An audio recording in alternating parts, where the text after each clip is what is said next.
this is JJ Virgin. Welcome and thanks so much for joining me. This is Ask the Health Expert. Here I put the power of health in your hands and give you access to the top people in health and wellness. In each episode, I share safe ways to get healthy, lose weight, heal your gut, detox, and lots more. So if you want to get healthy and get off the dieting for life merry-go-round, I'll give you strategies that will help you look and feel better fast.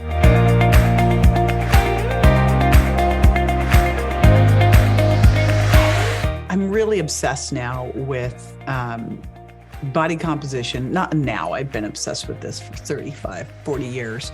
But I think I'm obsessed now with really getting this information out, with this idea that like you can be living your best life in your 50s, 60s, 70s, 80s, 90s, if you pay attention to what you're doing in your 40s, 50s, 60s. And boy, what we're going to be talking about today is so key for that, because when you really look at what you need to do in terms of what you're eating, how you're moving, and what you're supplementing with in order to play full out at 100, I have like, if that's a three-legged stool, I got one leg of the stool today that we're going to be digging deep into. And today we're going to be talking about mitophagy.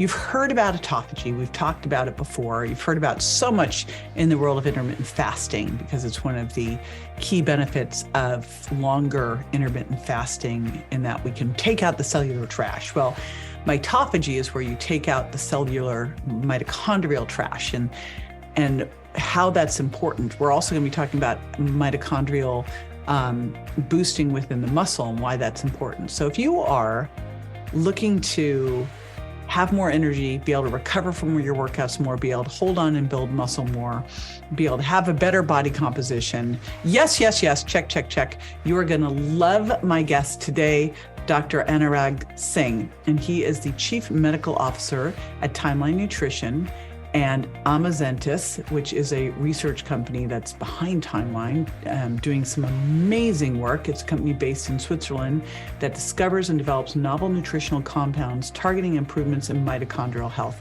And, you know, if your mitochondria are not working well, you basically can't do anything. Like, you will be exhausted. These are, you've heard of them, the powerhouse in the cell. Think of them like your little energy battery. So anything that we can do to boost these, optimize these, is super duper important. And what this company does is do really amazing research, and especially with Dr. Singh, they're doing research looking at the natural mitophagy activator urolithin A. And I first heard about this, Dr. David Perlmutter connected me with this company, and you're going to hear about this little test that they had me do. So Dr. Singh developed this test, by the way, just found out. He received his medical training in internal medicine from the Armed Forces Medical College in India, and then he got a PhD in immunology from the University of Connecticut in USA. Before this, he was the global medical director at Nestle and Nestle Health Sciences, where he had clinical studies across a wide range of consumer health products. And he just now has really doubled down into mitochondrial health, mitophagy, and again, all of this really, and really researching protein too. So I was like, oh my gosh, this is like everything I'm looking at now. So we're going to be talking about protein, how much should you have, which types of exercise, and then how you can make your mitochondria the best ever, because this is key critical to be able to play full out as we age. So hang out with me. Oh, one more thing before we get into this. Make sure you write this one down. You're going to hear why, because we are giving you something amazing from this company. And we actually got on beforehand. I'm like, you can do this. So wait till you hear what you're getting from them. I'll give you a little, an idea. It might be a free trial. All right, jjvirgin.com/timeline is where you're going to go to get that. You'll hear more about it when I come right back with Dr. Singh. Stay with me. So I've been really looking at how do we get to play full out at 100. And when you really look at like what you want to be able to do in your 80s, 90s, and 100, you want to be able to, like, you know, carry the groceries up the stairs, play with your grandkids, run around with your puppies. What are all those things? All of them require muscle. And especially when you start to look at all those frailty statistics, 65 and over, I have been like hitting it hard in the gym. So I'm super excited to have you here, Dr. Singh, because I know we're going to talk a lot about muscle health and aging and unpacking all of that. So thank you so much for joining me. Sure. Thanks. Pleasure's mine. Thanks for having us. Well, let's dive into, I know we're going to talk mitochondria and mitophagy and muscle health. What got you excited and interested in all of this? Yeah, so initially I was trained as an immunologist, and I was studying aging, sort of what happens to the immune system. And one of the hallmark features that most of the older adults were coming with, as you touched upon, is sort of this frailty syndrome that comes along with this sort of body being inflamed, but the muscle was the central organ, that was behind it. And so that got me into studying muscle organ as a key organ for longevity about 20 years back. So I started studying the muscle and the immune system in older adults, and then looking for solutions. And I did a lot of studies in high protein as a way, with supplemented with exercise regimens in older adults back in the days. And then, there's always, what in addition could you do? So that's how I came into muscle research and mitochondrial research. I'm so excited to pick your brain on all this stuff. So someone like who is just a typical American now, what would they expect? Because I've been looking at all the statistics on cardiovascular fitness and grip strength and balance and frailty. First of all, I'd love to hear just the definition of frailty, and then what the typical person, if they didn't intervene, would expect to start to see their life like at 65, 75, 85. Yeah, sure. That's a great lead into our discussion. So typically, what all these sort of longitudinal studies of aging have shown is that muscle mass and muscle strength starts declining after the third decade of life. And so you're losing about 10% every decade. And it really starts to double up after the 60, 65 years of age. So what we are seeing now, and you touched what is frailty. So frailty is sort of a syndrome, what we call now in the geriatric setup. And this was a definition given by a bunch of clinicians out of Mayo Clinic. Linda Fried, Dr. Linda Fried was one of them. And she basically defined it as a loss of muscle mass and a loss of muscle strength. And so what is muscle strength is basically grip strength, is moving around, being able to, climb a flight of stairs, sort of, and fatigue. And so these are sort of the hallmarks of frailty. And what we are seeing now is the rates of frailty and sarcopenia are just skyrocketing. So you have about 20% of older adults in the US and in Western countries who have either frailty or sarcopenia, which is basically sarcopenia is the loss of muscle mass. And so we are seeing a big we're always talking about this pandemic that exists today, but there's really a pandemic of poor muscle health coming our way. And what's amazing is we're not looking at it. Like you look at weight, and you cannot look at weight and not look what that weight is made up of. It just drives me nuts that we still are using this outdated mode and looking at a scale and going, oh, well, I didn't gain any weight. I'm 65. I'm the same weight as I was at 30. However, as you just described, if you're losing 1% of your muscle every year, starting at the age of 40, right, and doubling it up at the age of 60, if you stayed the same weight without intervening with resistance training, you just became a fluffier version of yourself. And there's a whole host of problems that happen with that. What I'd love to know is why are these rates of frailty skyrocketing, do you think?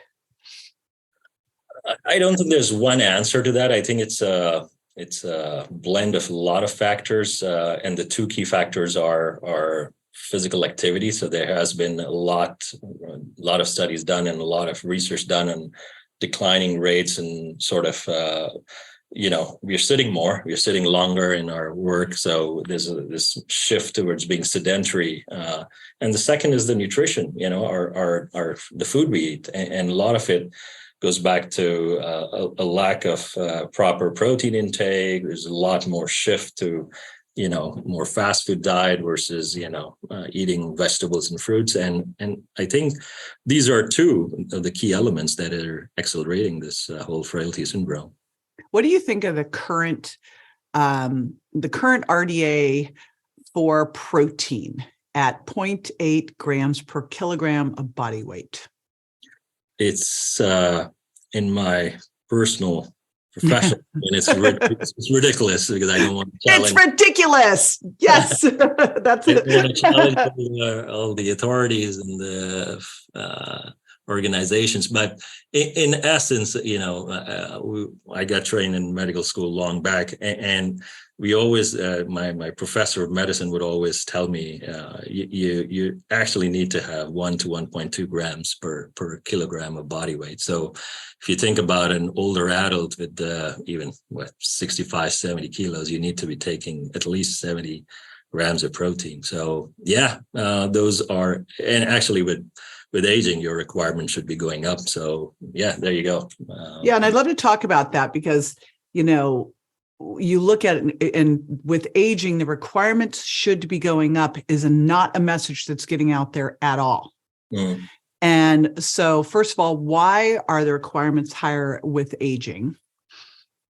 Yeah, because you're losing much more. We can get into the semantics. So your body, is basically what we call as muscle protein synthesis rates are slowing down, right? So your body needs to be able to synthesize nutrients and amino acids from the food you're eating to be able to process them and synthesize them. And that's kind of adding on to the muscle mass. And it's one of the reasons why a lot of people are losing muscle mass with aging is declining muscle protein synthesis rates, because with aging, you hit this anabolic resistance, right? So that's the key. So you need to add more to be able to get the same what you were getting in your 40s. So is the anabolic resistance happening because of aging, because of people being more sedentary and not getting their muscle active, because of hormones dropping, because of all of the above? What's going on?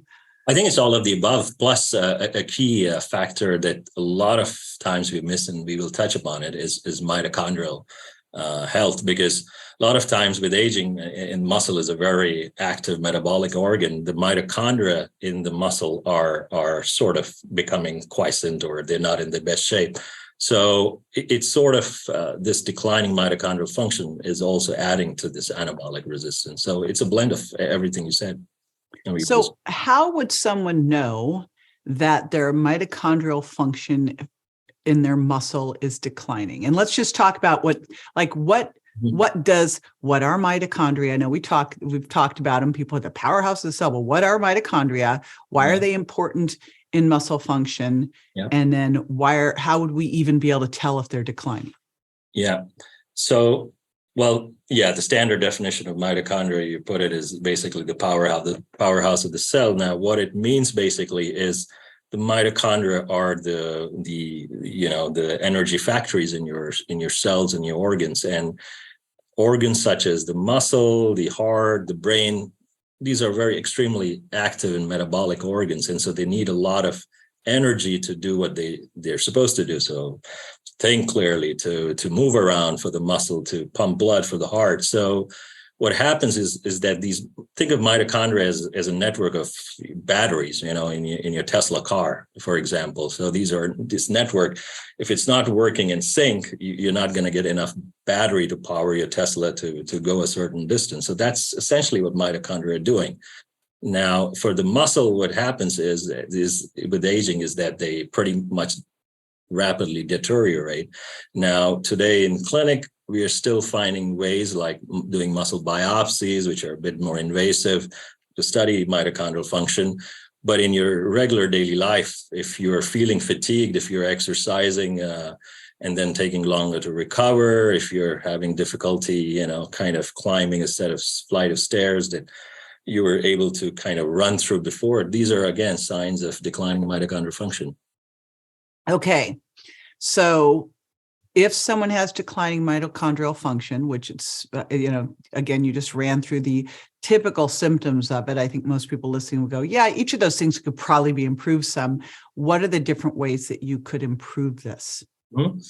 Yeah, so today there are two great ways, and I always say, well, there are two approved drugs out there to improve mitochondrial function. One is exercise, and one is good nutrition. And it's easy to mention that as a clinician to patients to tell them to do regular physical activity and to eat good, healthy nutrition, but the compliance rates are very poor. So in a sense, there are now, of course, other regimens like caloric restriction and intermittent fasting that are being studied a lot as ways to improve mitochondrial function. That's another segment. But then in our diets, in our sort of ecosystem of food, there exist nutrients that are being very well studied to improve mitochondrial function. So there are different ways you can hit mitochondrial function. You can increase the number of mitochondria to produce more energy.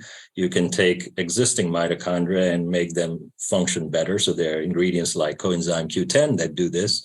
There are ingredients like or actives like resveratrol and NAD boosters that are known to increase the number of mitochondria. And then the last is improving mitophagy, which is basically cleaning the faulty mitochondria and giving way to healthier mitochondria. All right, let's go a little deeper in exercise and nutrition, and then I want to definitely talk through some of the supplements, because I just have a pet peeve, I will admit, and maybe it's because I started in the world as an exercise physiologist and I kind of come back, it's like full circle, because gosh, the more I study anti-aging research, the clearer it is that exercise, you cannot be healthy without exercise. And even those who are exercising are probably not doing enough of what they need to do. What are you seeing as the most effective types of exercise to help here? Yeah, so I think there's no one particular exercise in the studies. They've looked at aerobic exercise regimens. They've looked at resistance exercise regimens. They've looked at high intensity interval training regimens. And there's no perfect, as you pointed out, no perfect regimen to boost your aerobic capacity or mitochondrial function in different ways. I think that the jury's out there, but I think the consensus is building to a mix of mix of all. You need to do aerobic training. You need to do your brisk walking or running or jogging, and then you need to do sort of resistance training. And if you add HIIT to it, then you get even some other benefits associated with it. Yeah, I think it makes a ton of sense. Like I've been looking at all this and I always go, well, first off, is just move more, just like track your steps, stand up more, walk the dog, take the stairs, etc. But once we get past that, there's a definite difference between doing things like resistance training or doing cardio, and you need both of them. Resistance training, so you really have that muscle mass that would decline otherwise, and can even stay up if you're fasting, if you're doing the resistance training, and then the cardio. And gosh, I'm preparing for a talk right now, and I was looking at just some of the research on people in the highest cardiovascular fitness versus the lowest, and more all-cause mortality, and it's insane. Same with people with grip strength. Sure. So it's really clear that you've got to get both of those things. Yeah. And so the more, it's like, and the more different things that you can do, like yoga, HIIT, walking, cycling, resistance training, the better. So I love that. Into diet, before we go into nutrients, are there some key things in the diet that can help here? Well, a lot of research is now pointing to a healthy gut microbiome. So a lot of fermented foods and eating right fiber is typically at the top of it. A lot of antioxidants as well, berries and nuts, anything that is beneficial to the gut microbiome, sort of. And there are even companies out there studying what are the beneficial sort of gut microbiome profile of healthy top athletes versus old frail people. So definitely that's part of the puzzle is getting your right fiber intake and taking the right to sort of high protein is definitely fits the discussion we're having today, because we touched upon it as well. So making sure you're drinking, getting enough protein from your diet to boost your muscle. So that's part of Okay. So protein plus plants. I just actually was reading a study this morning that was showing from Stanford. They were looking at weight maintenance after weight loss. And the big thing, they found that people in weight maintenance, the people who are gaining weight and the people who were maintaining their weight were actually eating the same amount of calories. The difference in those who maintained was what they'd done to their gut microbiome. There you go. So it's amazing. I can't wait till we can really pinpoint this, but I think overall what we'll find out is it's why there's issues with things like the carnivore diet, because where are the polyphenols, like where's the fiber? And it's one of the reasons why nutrition trials are so difficult to show an effect, I think, also because the gut microbiome is sort of the underlying factor that is dictating a lot of the, who benefits from what. So, yeah. So then you talk to nutrients, and I would love to, let's go deep into this. But before we do, we're going to take a quick break. So stay with me. Okay, so let's talk nutrients. And I like to do it in this order because I want to make sure that people are doing the basics first. You're getting the exercise in, you're eating correctly, and then you supplement what you're doing, right? Okay, so let's talk supplements and which things can be the most help here. And I know we're also going to get into mitophagy, which I'm super excited to talk about. So dig in. Yeah, so I think I started touching upon it.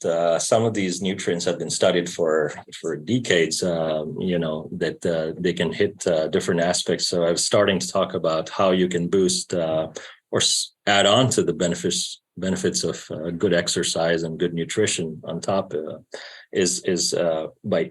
So we have been studying, for example, a lot about on pomegranates, and pomegranates have for long been known to be the superfood, and we've taken a deep dive into some of the nutrients inside pomegranate, for example.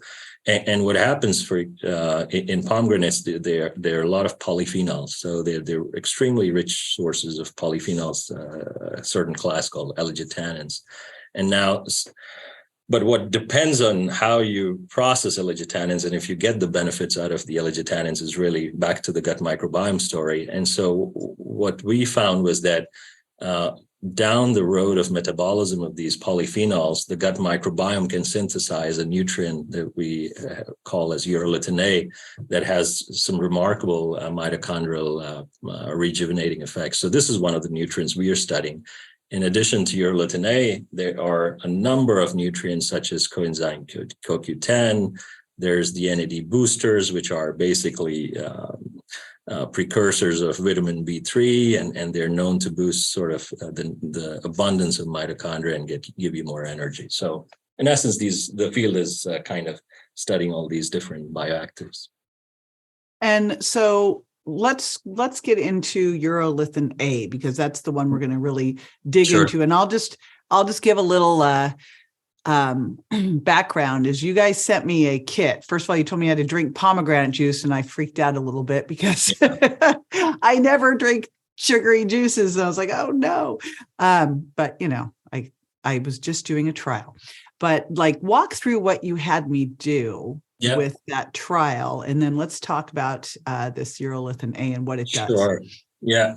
So in essence, about 30 to 40% of the healthy adult population can make the gut metabolite urolithin A if you are taking the right diet. So, for example, if you're taking a glass of juice, or you're eating a bowl of nuts like pecans or walnuts, which are also good sources of a bowl.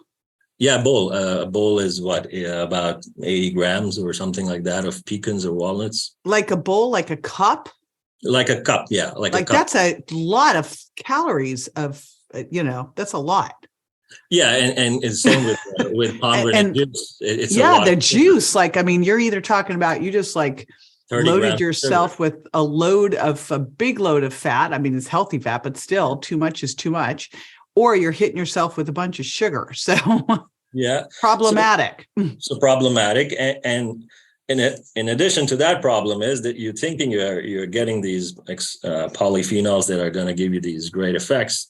Turns out that 30 to 40% of the people only have the right gut microbiome. And I'm in the camp of those who don't have it. So I invented a test which basically would allow you to know if your body is making this nutrient by itself from the diet. So you basically, what you got was, you got a box with two set of tests, one where you would have to drink the juice, a glass of juice, which is about 240 mLs, and a glass should give you, if you have the right gut microbiome, exposure to about 50 to 100 milligrams of the nutrient. And so that's the first part of the test. So you know if your body is making it. If it's not, then you take our product and you take one sort of intake, and then you see the difference of bioavailability and the levels that can change from. You made that test up. Yeah. It was mostly inspired by the fact that one day I drank 6 glasses of juice and my body refused to make any urine. But you got pretty hypoglycemic, probably. I did. I was wearing one of those glucose sensors, yeah, and it was flagging all red warnings on the sensor. That's but here's the thing. Like, even if you can make it, even if you were in that lucky 30 to 40% of the gut microbiome, what you have to ingest in order to get sufficient levels is not really practical. It is not, and it's very imprecise. So even if you're making, it's not a 100% conversion rate, right? For every molecule, your body will make it. So we say 2% to 10% population that are really blessed, as I call them, that have everything right in their gut microbiome ecosystem, and they convert well.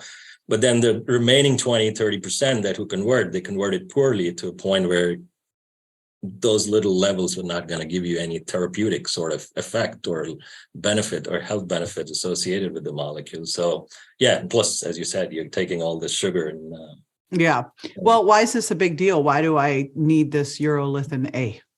Well, it is a big deal because we've been studying this for close to 15 years, and we have. And how did you, before you start, like, you've been studying it, like, how did you even find it to start studying it?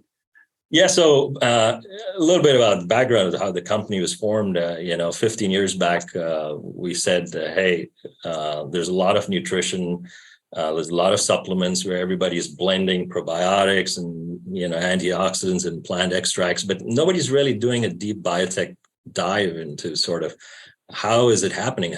What is the biology? What are the exact bioactives? So we set out and we basically went around all the major pomegranate producing countries. We started with pomegranate because pomegranate juice was, there's a lot of studies around pomegranate juice. And as I said, some of them are positive, some of them are not too positive.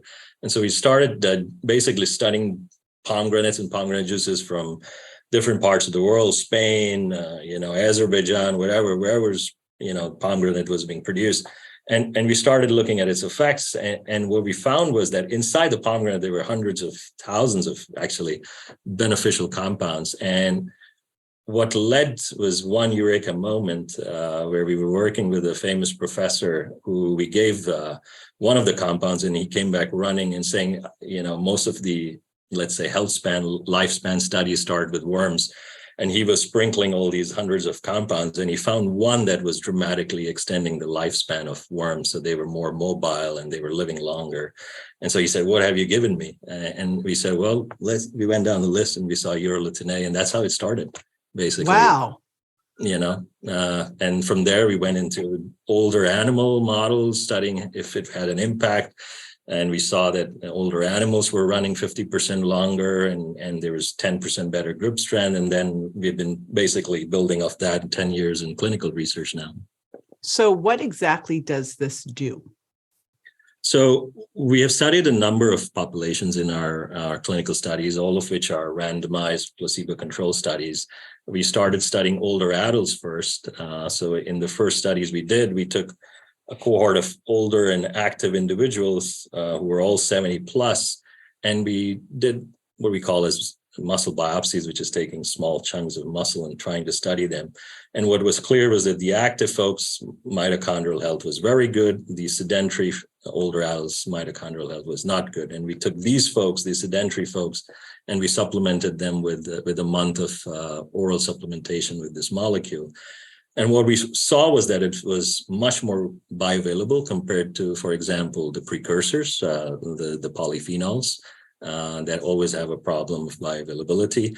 And then when we again retook the muscle biopsies a month after, we saw the mitochondria in these older adults who weren't moving too much.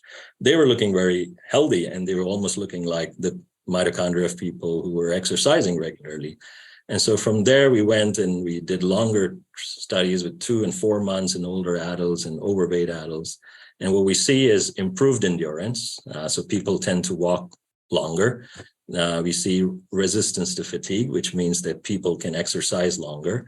And we see better muscle strength by about 10 to 12%. So these are some of the findings we are seeing in these trials. You know, you hear that, and that's the closest thing to exercise in a bottle. You know, it's like, right? Like you just talked about all the things that happen as you start to improve your cardiovascular fitness and go out and do some resistance training, improve your grip strength.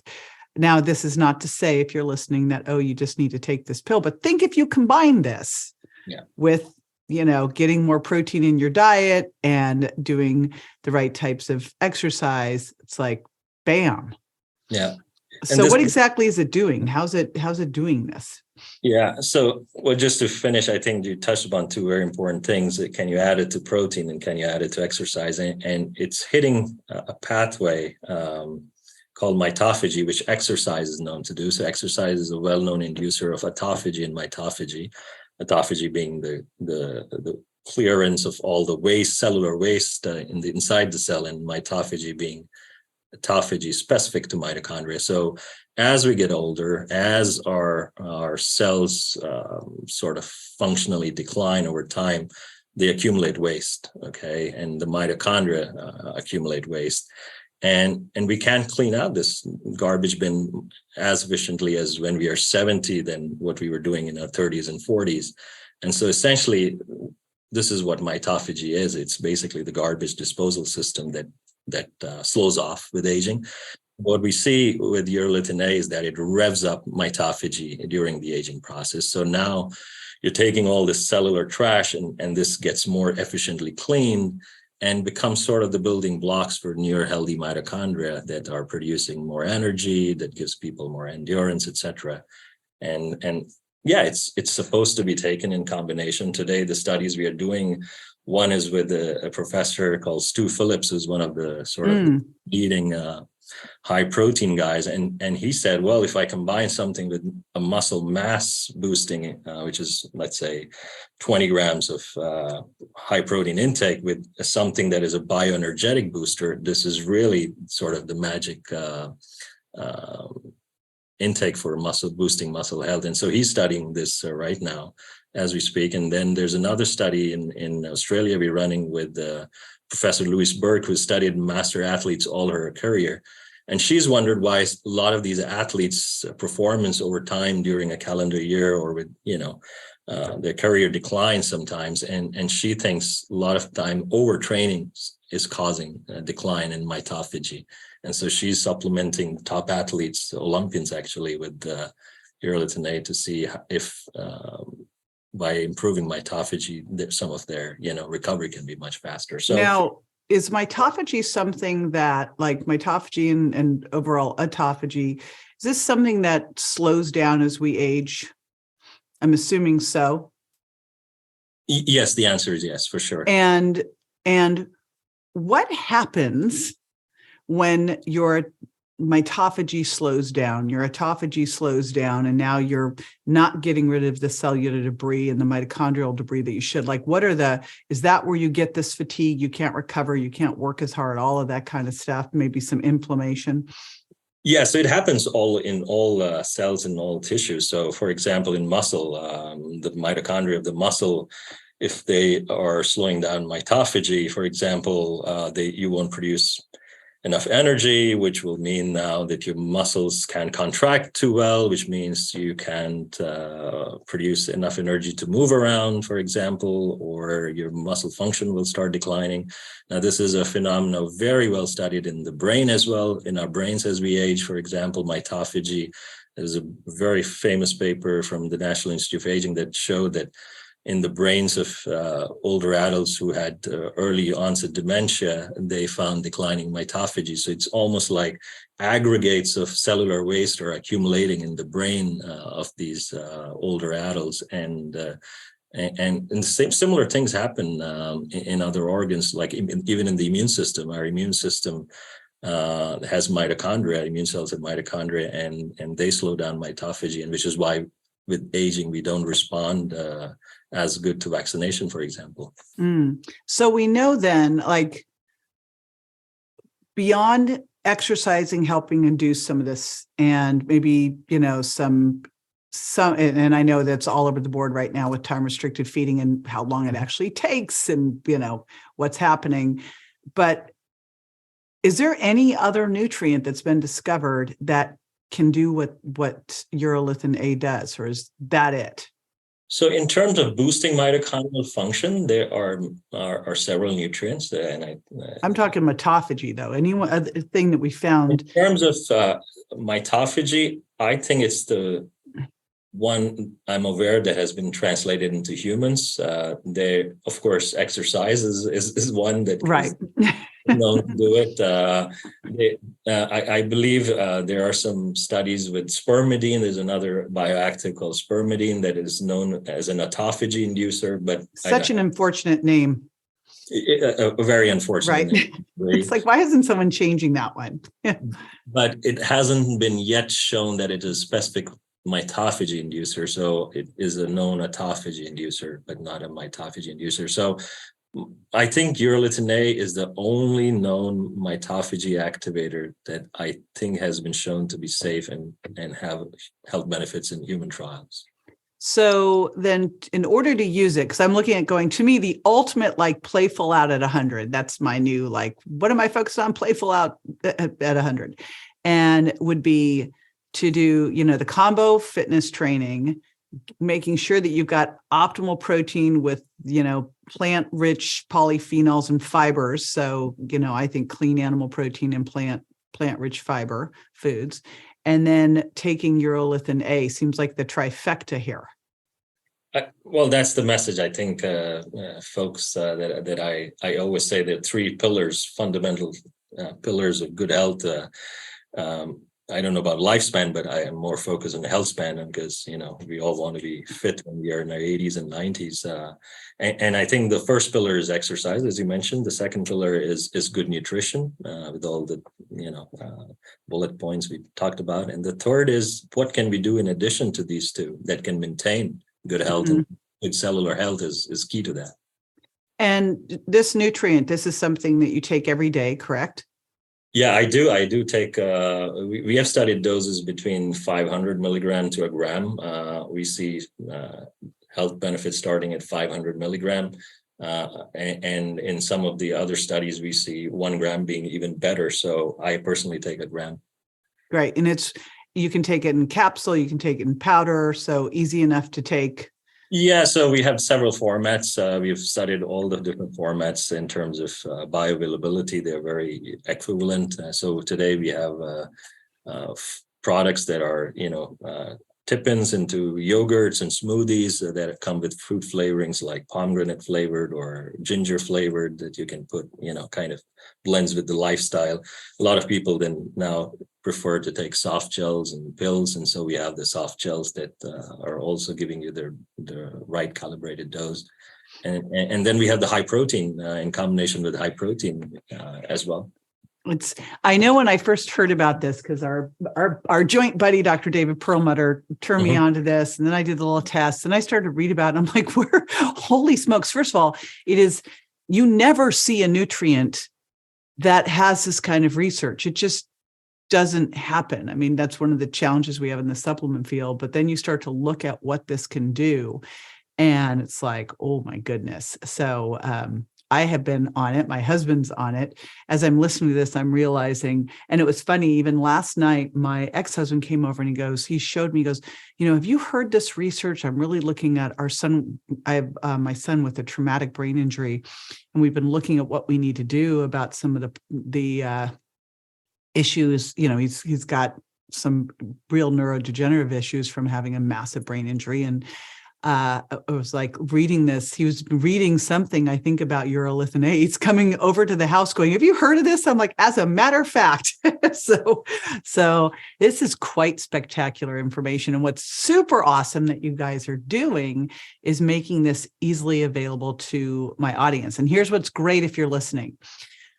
You're going to get an opportunity. Now, I have to warn you that this is a first come, first serve. So if you're listening to this is one that you want to immediately after listening, take advantage of. And you can do this at jjvirgin.com/timeline. That is the name of the company. They're going to give you an opportunity to have a little free trial, a little test. And so if you go again to jjvirgin.com/timeline, you'll have that opportunity to say yes, take advantage of that. If for some reason you missed the deadline of that, they'll still have a great option for you there because we always do something amazing. Plus, you'll have the ability to access all of this research, which is ridiculously compelling. Like one of those things where you go, okay, if I could only take one thing, what would it be, right? Like people always ask me, so what are the things that you take? And again, I always start with the diet and exercise piece because I think it's ridiculous to, you're not going to sit there and lie on the couch, eat cupcakes and think you're going to solve all your health problems by taking a nutrient. But boy, when you put these things together, it is not a 1 + 1 + 1 = 3. It's like an exponential impact. So I know a bunch of my buddies who are all focused on this too, like Dr. David Perlmutter and Dr. Mark Hyman are loving this stuff. So this is one we're making available to you. And I thank you for doing that too, Dr. Singh. Like this is like, first of all, like just even coming up with that cool test and really digging into this, you are going to be, if not already, one of the game changers here in the, playing full out thing. Because again, it is like, who wants to be 100 and can't do anything? 80, 70, right? Exactly. I know. I've got a mom who's 93 who's still golfing. And then I had a dad who I watched waste away from 220 down to 150. So I've seen both sides. I know which side I want to pick.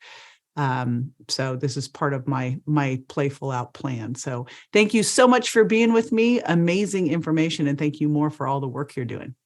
Thank you so much, JJ, for having me. Great talk.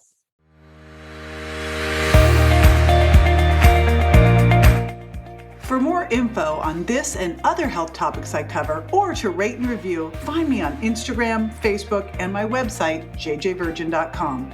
And don't forget to subscribe to my show so you won't miss a single episode. Go to subscribe to jj.com. Thanks again for being with me this week.